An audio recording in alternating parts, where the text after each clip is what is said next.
Okay, so I've got some ethanol spray. I can just squirt the space down.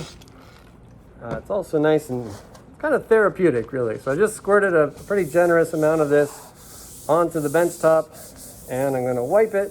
This is ethanol, so it's going to evaporate pretty quickly. Just a little heads up, it's also flammable, so if you're working with ethanol with any open flame, just take that extra precaution and keep it away from your flame.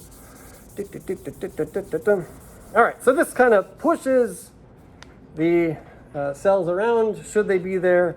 Might kill a few if they're present. It's just sort of an extra precaution. If you want to be really serious, you could bleach this area or take a much more serious approach to it, but we're sort of pushing things out of the way right now. And we're going to assume this area is reasonably sterile. For the time of our experiment, there are dust and other particles in the air. Dust has living bits in it. And so if we gave this enough time, some other cells would settle onto this surface. But for now, we'll treat it as pretty sterile. So we're going to use these microcentrifuge tubes. They're already sterile, and good technique for using something in a sterile container. Just like you've learned in probably chemistry class, you don't want to put anything back in here, right? So if you put your fingers in there, that introduces something that could be non-sterile. If you put a piece of plastic back into here after it touches the table, there's also a good chance it came with some cells also. So you kind of compromise the sterility of your environment if you put something into it. So instead, we're going to shake out the number of tubes we need.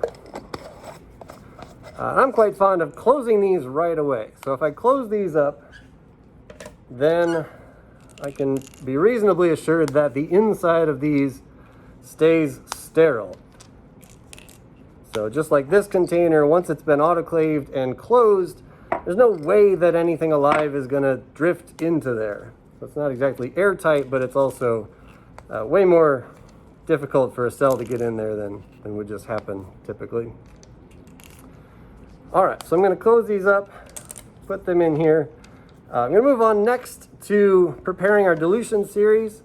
So I just have these microcentrifuge tubes. They're made out of plastic. They have a hinge and a closing cap attached.